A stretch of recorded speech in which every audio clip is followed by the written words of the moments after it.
G'day Peter, Kyle in the 2012 Mazda BT50 that you've inquired on. Just going to do that quick video of the car, run through the features of it and the general condition of it. We'll start from down here. We've got a dual section center console. So you got your first one here, and then the second one where you've got your CB radio fitted as well. You've actually got two 12-volt power outlets in the front. So you've got one here and one here, good for charging the tablets or the phone or your GPS or whatever it may be.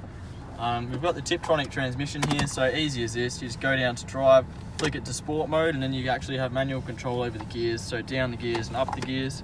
Good for if you're trying to go up a hill with a caravan on the back or something like that. And while we're here, getting it into four-wheel drive is as easy as putting it into neutral, flicking it over to 4H. You'll get a little green indicator light up on the dash. I'm not sure you'll be able to see it from here, but same deal with getting into 4 low. Flick it over, and yet right next to the other indicator is your 4 low light on the cluster. Keeping it in neutral, just flick it back to 2 high, and you're out of it. So all controlled by the electronics nowadays, very easy to use. You've actually also got downhill assist control here, so this will actually maintain the vehicle speed going down a hill without using the brake pedal at all. So it'll modulate the engine brakes and the brakes itself. At any set speed, which is determined through the instrument cluster here, and you set the speed with the cruise buttons on the steering wheel.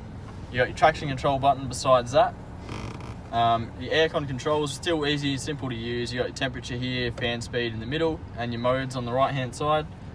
Your multi-function unit is controlled through here.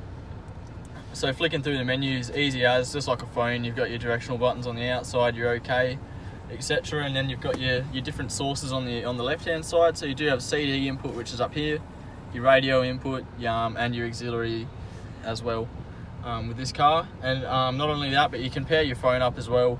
So connect the phone, you can play your music over Bluetooth or take phone calls, which is great because it's the only legal way to take a phone call nowadays is with a hands-free Bluetooth device. All off the steering wheel. You got your volume control and your hang up and answer buttons over here, as well as voice control, so you can ask it to call someone or whatever it may be that you need it to do. So while we're over here on the steering wheel, so the cruise control is here. Simple as off and on in the middle and set on the outside. It'll cancel with this button or the brake pedal. Now flicking through this cluster here, you can actually change what it displays. So at the moment it displays your distance to empty. You'll get your average fuel economy, average speed, and your trip meters here as well. And then your odometer is at the bottom in a nice easy to read spot. The cluster's easy to read as well. Pretty standard. You got your wipers and your indicators like most cars. While we're in here, and before I forget, up the top you've actually have a aftermarket reverse camera fitted into the mirror. So once you flick it into reverse, comes up by itself. We've actually got a car right behind us. Not too sure how well you can see it, but real easy indicator of how far away you are when you're reversing. Good in something like this where you can't really see the back in the mirrors. Over on the side here, we got power mirrors and power windows, and there's a couple of airbag features in the car. So you got your driver's airbag in the steering wheel, passenger on the passenger dash, and then we've got a couple in the seats as well. And you've actually got curtain airbags that run up alongside the car, as Jono's showing you there. And yeah, in the seats. So 5-star safety rating, as well as the side intrusion bars. So protect you in the event of a T-bone or a side intrusion impact. Really, really handy thing to have these days. So now we'll go outside the car and I'll show you what the outside of it's like and the features it has.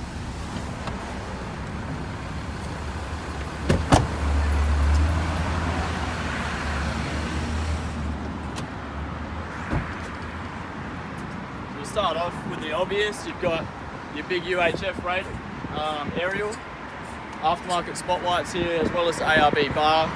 So ARB is pretty much the name of the game. Real quality piece on the front here.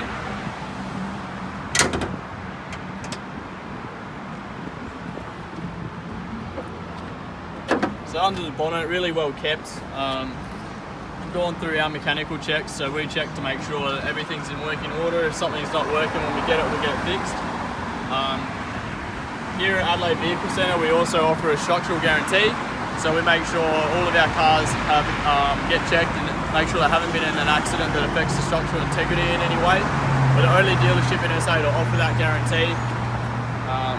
So yeah, to make sure things aren't bent or tampered with in any way. Moving down the side of the car, you've got your running side steps that connect to the bull bar, which is a really, really nice, expensive feature to have. As well as obviously your off-road wheels and tyres, aftermarket. Real nice metal finish, metal check plate finish on your side steps, followed up to the mudguard here as well.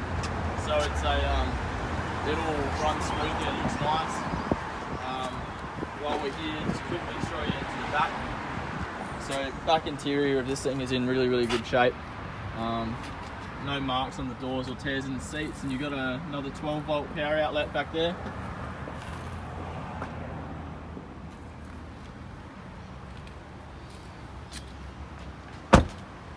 You got toolboxes on each side here, as well as the steel tray.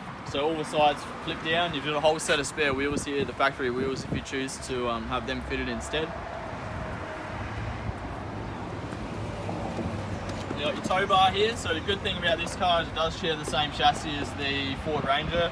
So both the BT50 and Ford Ranger can tow up to 3.5 tons, which is pretty well the highest tow capacity in the game at the moment. Showing you around, toolbox again on the other side, easy as, zips open, just that little bit of extra room if you choose to use it.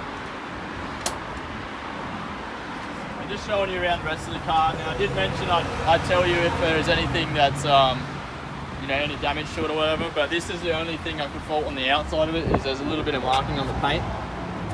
Just looks like something's hit it at some point, but besides that, we looked around the rest of the car and couldn't actually see anything wrong with it.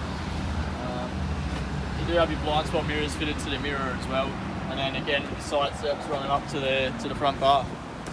So hopefully this gives you a better indication of what the car's like and what it features, and if it is something that interests you, we can have a talk and try and work something out. I'll get in contact with you tomorrow, as I said. Thanks, man.